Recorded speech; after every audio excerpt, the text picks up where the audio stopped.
Welcome back to our study of 2 Samuel. We are in chapter 13, and we'll pick up our discussion with verse 30, but let's begin our reading in verse 29. Therefore Absalom sent for Joab to have sent him to the king, but he would not come to him. And when he sent again the second time, I'm in the wrong chapter. You sure are. Sorry. got way ahead of myself. Thank you. We're going to start over here, right? Yeah. Chapter 13. That's a really good account, too. We'll get there maybe tonight. And the servants of Absalom did unto Ammon as Absalom had commanded. Then all the king's sons arose, and every man got him up upon his mule and fled. And it came to pass while they were in the way that tidings came to David, saying, Absalom has slain all the king's sons, and there is not one of them left. And so when we look at servants here, like Absalom's servants, you think of this as this is military, okay? These are people who are armed and know how to do whatever needs to be done. And so they're looking to him as their commander-in-chief, okay? That's what he's vying for. Which is interesting. It shows you the character of Absalom. He is not, Amnon was David's oldest son. Amnon, the oldest son, raped Absalom's sister, okay? There was another son between Amnon and Absalom that you don't hear anything about. That was Abigail's son. Isn't that interesting? He had a wise mother. She must have taught him wisely. But here with Absalom, he is not in line to be king, but he wants to be king. And so he does some unscrupulous things, you'll see as we go along. Number one, he is a man that wants to take vengeance in his own hands. And so this is why he plotted for 2 years to kill his brother Amnon, which actually a half-brother, okay, they had different mothers. And so he plotted to kill him. Now he invites all the king's sons there, actually invited the king there as well. He set this thing up and then requested that the king send Amnon to this feast that he's giving. So he's using his own daddy to try to gain the desire that he wants, you understand. And later on, we see as we go along that he's plotting to kill his own daddy. Why? He's wanting the position. I was telling her the other day, it's amazing how many people grow up in a church, and they come up and they start working under a minister, and, he may put them as an assistant or associate minister or whatever, and how that they are not content in position, they're not content being under authority, they want to be the authority, and how they split churches. And it's a common thing. This is why we say, if you're going to pursue anything, pursue God. Yeah. And that's what you should be pursuing, and by all means, I would recommend get in hot pursuit, okay? But never seek a position. Let God put you where God wants you, and that's going to be the best place for your life. And always understand your gift makes room for you. You don't make room for your gift. So you don't need to get on the telephone or write letters and all this to try to promote yourself. Promotion comes from above, true promotion. You follow me? Mm-hmm. Absalom's trying to promote himself. Okay, he's going to be the man. But he doesn't start out very well because he reveals his heart. His heart is, I'm going to get what I want. And if I have to kill you, I'll kill you to get what I want. And that's exactly what he does. And the other king's sons who are at that feast, they jump and run. And that's probably a wise move on their part, although his plot was to kill Amnon out of hatred for him. You understand? The murder starts with the hate. That's why Jesus says, you've heard it said, you shall not murder. one of the 10 Commandments, right? But he said, I say, you can't hate in your heart. That's my paraphrase. If you hate in your heart, then you're committing murder. So he has a higher standard. He's not dealing with the external man. He's dealing with the internal man. And when you get the internal man right, then the internal man will keep the external man under control. That's called fruit of the Spirit, self-control. Okay. Verse 31. Then the king arose and tore his garments and lay on the earth, and all his servants stood by with their clothes rent. So David hears that one son's killed another son. Mm-hmm. He's killed the son that's raped his daughter. I mean, you look at the mess that's going on in his household. And what does he do? He just tears his clothes, falls on the ground. This is an act of mourning and humility and things of this nature. He is grieved at what's taking place in his own house. Now you have to understand that because of his wrong action with adultery and conspiracy to murder, that the Lord told him the sword wasn't going to depart from his house. Now he's feeling the effects of this not long after, just a few years after this. Now he's feeling the effects of his sin. Mm-hmm. You understand that sin has consequence?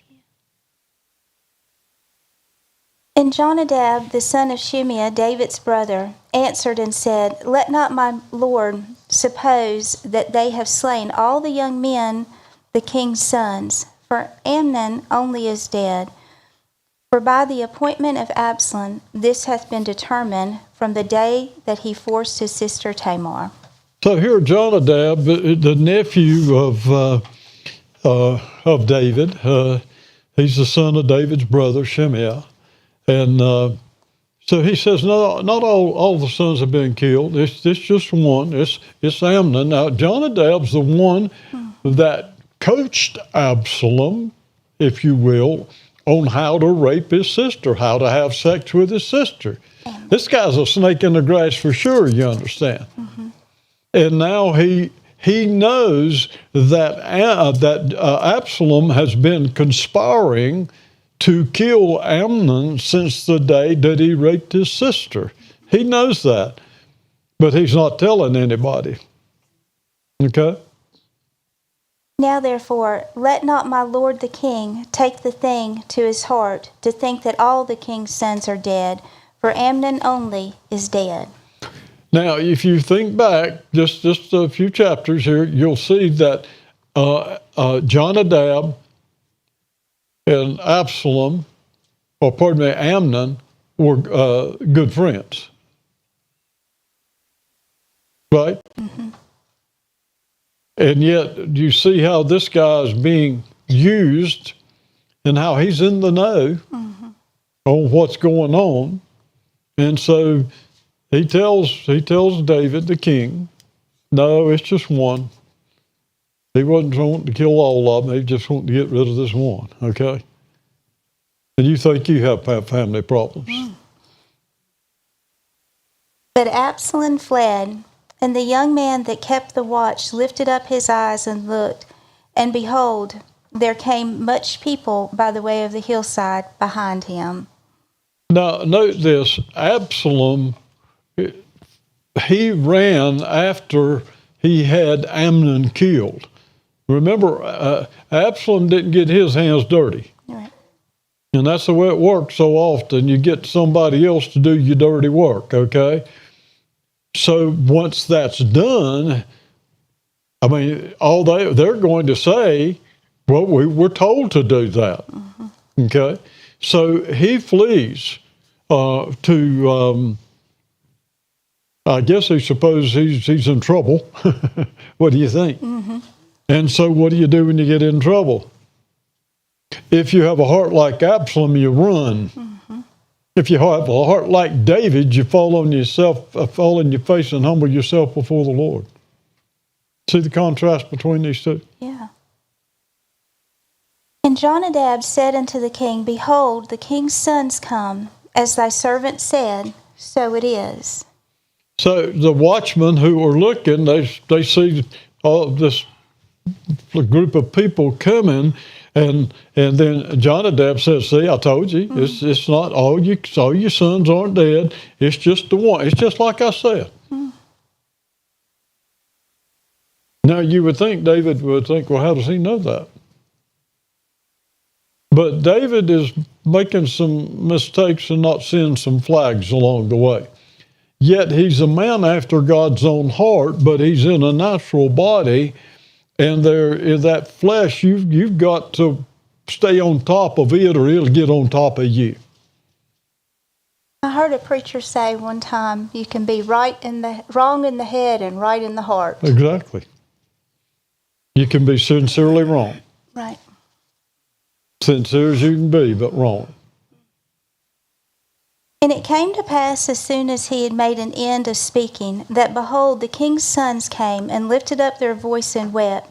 And the king also and all his servants wept very sore. So David gets the news, the king's sons. I mean, would that excite you? They don't know if their life's in jeopardy or not, you know. And so everybody's crying. Now, this is one son dead, and the other son is now on the run for killing that son. And so it's got the whole household in a turmoil. You understand? Sin has a ripple effect. Yeah. It doesn't just affect you, it affects those around you. But Absalom fled and went to Talmai the son of Amminahud, king of Geshur, and David mourned for his son every day. So Absalom fled and went to Geshur and was there 3 years. Now you get a little bit of a timeline here. From the time Amnon had raped Tamar, Absalom's sister, it's 2 years till Absalom kills Amnon. And then Absalom flees after killing Amnon. He goes to Geshur, and he stays there for 3 years. So there's 5 years that's transpired here, okay? And the soul of King David longed to go forth to unto Absalom, for he was comforted concerning Amnon, seeing he was dead. So after 3 years after Amnon's death, David is recovering, you understand. He's getting over that initial shock of this. And then because of that, Absalom's still his son. You understand? Even though he's killed Amnon, he's still his son. And what has he done that David didn't do? He conspired to have someone killed, and so did David. So I'm sure these things are haunting David. And so rather than being quick to judge and execute Absalom, he's probably thinking about how the Lord has forgiven him to where he's not dead. You understand? And so he actually has a yearning for him to come home. I believe the Lord has a heart yearning for his people to come to him. Brother, you know, the human nature is if they do wrong, wipe them out. But that's not the nature of God. Forgive them, it'll teach them a lesson. Right? Now Joab, the son of Zeruiah, perceived that the king's heart was toward Absalom. So Joab, remember, he's the commander of the army, of David's army, and he's David's nephew, Zeruiah, David's sister, son.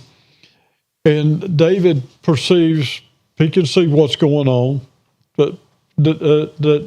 Joab, can see what's going on with David, that he would like Absalom to come back, but a sort of precarious situation, you understand. So Joab, being a devious guy that he has his scheme also. Mm-hmm. And Joab sent to Tekoa, and fetched thence a wise woman, and said unto her, I pray thee, feign thyself to be a mourner, and put on now mourning apparel, and anoint not thyself with oil, but be as a woman that hath a long time mourned for the dead. Isn't it interesting how people want to get other people to do what they won't do? Think about it. I mean, it's common. It goes on all the time. So instead of Joab, knowing that David's position, he'd like to have Absalom back. Instead of Joab going and talking to David, Joab devises this scheme, and he finds out that there's this woman who knows how to approach people and can get her point across, this woman at Tekoa. And so Joab, he instructs her what to say to David. He wants her to pretend to be someone else, pretend to be someone in mourning. Now, what he's doing is actually using her to speak in parabolic form to put David's feet to the fire, so to speak, okay? And come to the king and speak on this manner unto him. So Joab put the words in her mouth. And the woman of Tekoa spoke unto the king, and fell on her face to the ground, and did obeisance, and said, Help, O king. And the king said unto her, What aileth thee? And she answered, I am indeed a widow woman, and my husband is dead. And thy handmaid had 2 sons, and they 2 strove together in the field, and there was none to part them, but the one smote the other, and slew him. And behold, the whole family is risen against thy handmaid. And they said, Deliver him that smote his brother, that we may kill him, for the life of his brother whom he slew, and we will destroy the heir also. And so they shall quench my coal which is left, and shall not leave to my husband neither name nor remainder upon the earth. And the king said unto the woman, Go to thy house, and I will give charge concerning thee. So, now this woman is given this story, and David is listening to this story, and she's making it sound like that it's affecting her. David believes that her story is true. I mean, she's evidently very good at what she does, you understand. She's selling him on this, and she continued to plead with David. And so he assures her, your son will not be harmed. You want to go and read through verse 11? Yes. And the woman of Tekoa said unto the king, My lord, O king, the iniquity be on me, and on my father's house, and the king and his throne be guiltless. And the king said, Whosoever saith aught unto thee, bring him to me, and he shall not touch thee any more. Then said she, I pray thee, let the king remember the Lord thy God, that thou wouldest not suffer the revengers of blood to destroy any more, lest they destroy my son. And he said, As the Lord liveth, there shall not one hair of thy son fall to the earth. So now he makes a commitment to her. Yeah. It won't happen. Here you see that it says revenger. In the law, it's Mosaic law, it says avenger. And if you look those words up, you look at revenger here and avenger in the law, it's the same Hebrew word. While they translated revenger here is beyond me, and a lot of things they do is beyond me, you understand? But it's the same word, okay? And it just means that by law, the next of kin was to kill the one who was in violation, okay? Well, we know that Absalom had killed Amnon, right? And so then next of kin should kill Absalom. You see what I'm saying? So this woman is she's making up this story and actually setting a trap for David. You understand? Now she's weaving the web, so to speak. And so David, not catching on to what's being said, just thinking that this is a problem with this lady, he gives her his word. All right, not a hair of his head is going to fall. I'm going to preserve your son. The avenger of blood's not going to be able to kill him. Okay? Then the woman said, Let thy handmaid, I pray thee, speak one word unto my lord the king. And he said, Say on. And the woman said, Wherefore then hast thou thought such a thing against the people of God? For the king doth speak this thing as one which is faulty, in that the king doth not fetch home again his banished. Remember, Joab has put these words in her, okay? So once she gets through with her parable, so to speak, and actually she's making it sound like it's a real story, okay? Then she speaks directly. All right, you've given me this counsel. Can I say it this way? Why don't you practice what you preach? Mm-hmm. You've said this to me, but you're doing something differently. Okay? Go ahead. For we must needs die, and are as water spilt on the ground, which cannot be gathered up again. Neither doth God respect any person, yet doth he devise means that his banished be not expelled from him. I don't particularly care for the way this is translated. If you look at it, it does not say we must needs. Mm-mm. It's not there. It's just to die. It's the same word twice. So to kill, whether you kill or whether you die, we're just like water that's spilled or poured out on the ground, and it's not going to be lifted up. You understand? You don't lift water up after it spills out. In other words, what she's saying is what's done's done. Yeah. I mean, they're dead, and you're not going to bring them back to life. Mm-hmm. That's the message that's actually being conveyed here. And so why is Absalom banished? Now, you understand, Absalom ran himself. I don't know what transpired after that, if word had gotten out, if he come back, this is going to happen. That we don't have any history of that, okay? But here, this is what Joab is saying, okay, and the woman's saying for Joab. Now therefore, that I come to speak of this thing unto my lord the king, it is because the people have made me afraid. And thy handmaid said, I will now speak unto the king. It may be that the king will perform the request of his handmaid. And so she is sort of admitting some things here, you understand. Basically, I'm forced to do this, and I'm just hoping you'll hear me and follow the advice, okay?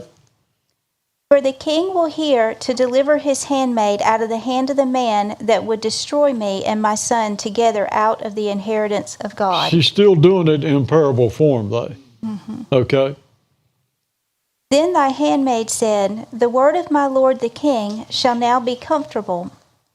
For as an angel of God, so is my lord the king to discern good and bad. Therefore the Lord thy God will be with thee. So once she gets through with her story, then there's some flattery that goes in behind that.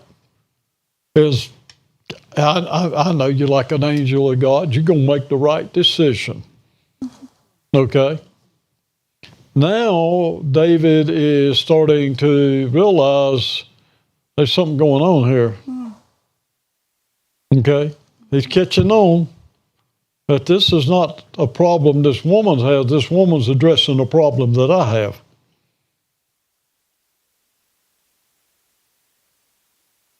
Then the king answered and said unto the woman, Hide not from me, I pray thee, the thing that I shall ask thee. And the woman said, Let my lord the king now speak. So David says, all right, I'm paraphrasing. I'm going to ask you point blank, don't you lie to me. You tell me the truth. And the king said, Is not the hand of Joab with thee in all this? And the woman answered and said, As my soul liveth, my lord the king, none can turn to the right hand or to the left from aught that my lord the king has spoken. For thy servant Joab, he bade me, and he put all these words in the mouth of thy handmaid. This woman's pretty good with words, pretty wordy, huh? Yeah. And so David says, all right, is it Joab behind this scheme? Did Joab put you up to this? And I'm going to cut through the chase. And she says yes.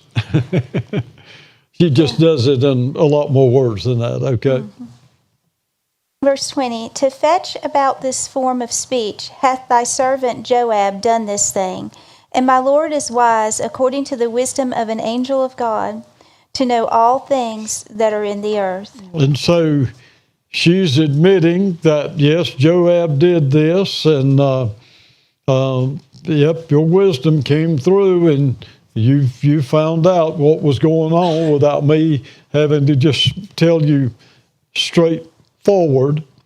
Okay? So he just finds out, he realizes that Joab's the instigator of this scheme, and she says, you're right. You're right. And the king said unto Joab, behold now, I have done this thing. Go therefore, bring the young man Absalom again. So Joab's scheme works. Mm-hmm. And so David instructs Joab, all right, go get Absalom. And Joab fell to the ground on his face and bowed himself and thanked the king. And Joab said, today thy servant knoweth that I have found grace in thy sight, my lord, O king, and that the king hath fulfilled the request of his servant. So Joab feels very successful in what he's done, works, okay? And so he thanks David for honoring his request. Okay? So Joab arose and went to Geshur and brought Absalom to Jerusalem.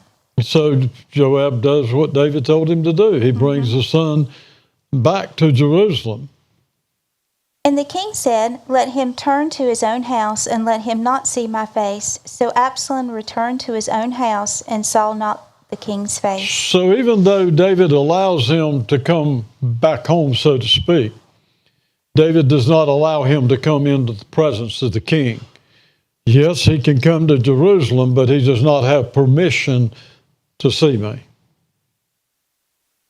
But in all Israel there was none to be so much praised as Absalom for his beauty. From the sole of his foot even to the crown of his head, there was no blemish in him. That's something, isn't it? This guy was a knockout. You understand? Best looking man in Israel. No physical blemish in his appearance. Not many people could say that. You know? So he'll sweep you off your feet just with his looks, right? Mm-hmm. And when he polled his head, for it was at every year's end that he polled it, because the hair was heavy on him, therefore he polled it. He weighed the hair of his head at 200 shekels after the king's weight. Now, looking at the Bible dictionary on what does 200 shekels what's it equivalent to, he goes annually to get a haircut, and the hair of his head, if their calculations are right, would weigh 5 pounds. That's a lot of hair. Mm-hmm. I don't have that problem. Mm. And unto Absalom there were born 3 sons and 1 daughter, whose name was Tamar. She was a woman of a fair countenance. So Absalom had 3 sons and a daughter. Note, he names his daughter Tamar. I would think after his sister, okay? And it says she was a beautiful woman. Well, she had a good-looking daddy, right? Mm. So Absalom dwelt 2 full years in Jerusalem and saw not the king's face. Now, so he comes back to Jerusalem, and for 2 years he's not able to see his daddy. He's not able to get in to the palace, so to speak. He is not recognized as a dignitary or diplomat. You follow me? Mm-hmm. There's more to this than just a son and a father. There's political ramifications to all this as well. Therefore Absalom sent for Joab to have sent him to the king, but he would not come to the king. And when he sent again the second time, he would not come. So Absalom is trying to use Joab to, look, I mean, you got me back to Jerusalem. How about going and talking to the king, my daddy, and tell him, if I can't see him, I mean, what good is it for me to live here if I can't see the king? Therefore he said unto his servants, See, Joab's field is near mine, and he hath barley there. Go and set it on fire. And Absalom's servants set the field on fire. So Joab is not responding to Absalom. Okay? How many of you have ever heard anybody say about God that he'll set your fields on fire? Mm-hmm. There used to be a song, you understand, about that. It's not God. God didn't have a thing to do with this. This is a wicked man that's doing that. Joab's not coming. I'm going to get your attention. You don't want to give me attention? I'm going to get your attention. I'm going to burn your crop. Now, what does he do? He has his servants to do his dirty work. He has his servants to go set Joab's fields on fire. So don't ever use that phrase and blame it on God. God doesn't have anything to do with that. Then Joab arose and came to Absalom unto his house, and said unto him, Wherefore have thy servants set my field on fire? So Joab now comes to see him. What in the world is going on? Why have you burned my fields? You understand? Yeah. You got my attention, all right. Now just keep that in mind. Keep that in the back of your mind. And Absalom answered Joab, Behold, I sent unto thee, saying, Come hither, that I may send thee to the king to say, Wherefore am I come from Geshur? It had been good for me to have been there still. Now therefore let me see the king's face, and if there be any iniquity in me, let him kill me. So Absalom said, the reason I set your fields on fire is I called for you, you didn't come. And I need you to go talk to the king for me. There's no use in me returning back into Jerusalem and not being able to get into the presence of the king. I want you to go talk to the king.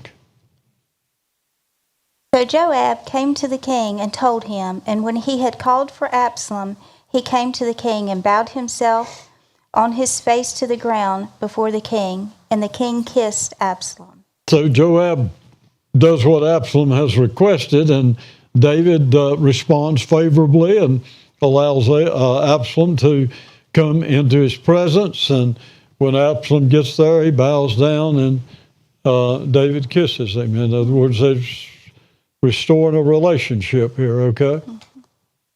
Chapter 15. And it came to pass after this that Absalom prepared him chariots and horses and 50 men to run before him. You find that David was a forgiving person. Here's a man after God's own heart. What's he doing? He's forgiving. He's used. He's taken advantage of, but he forgives. Okay? Now, once Absalom gets in this position now to where he is welcome at the palace, at the city gates and all this, that's where your governmental decisions and all are made. Absalom goes outside and he gets him a little entourage together, 50 men, and they're going before him. He's riding in the horse and chariot. I'm important. I've got a horse, I'm in the chariot, and I got 50 runners in front of me. I'm bringing attention to myself. Politicking. That's what it is. Call it anything you want to. And Absalom rose up early and stood beside the way of the gate. And it was so that when any man that had a controversy came to the king for judgment, then Absalom called unto him and said, Of what city art thou? And he said, Thy servant is of one of the tribes of Israel. And Absalom said unto him, See, thy matters are good and right, but there is no man deputed of the king to hear thee. Absalom said, Moreover, O that I were made judge in the land, that every man which hath any suit or cause might come unto me, and I would do him justice. Vying for position, isn't he? Mm-hmm. So what's he doing? He's getting up early. He's standing by the road before they get in to the city gates. Absalom is stopping them in an attempt to try to win their favor. Hey, what's the situation? What's the problem? And they tell him, what their business is. And then he is actually being critical of the king. Well, there's nobody there to hear your case and no one there to honor what your request. Oh, if I were in that position, you're justified in what you're saying. I'd give you what you want. Man, that sounds like a politics today on one party anyway. I just give you what you want. Give me your vote, I'll give you what you want. You understand? That's what Absalom was doing. I'm telling you that flattery is a spirit. It's a demonic spirit. And it is prevalent in churches today. There is that, what I call a spirit of Absalom, just saying that there is demonic influence on people that cause them to flatter other people to get what they want. Don't you fall for that garbage. Our time's up here, so we'll take a break and we'll come back to this in the next session, okay? Okay.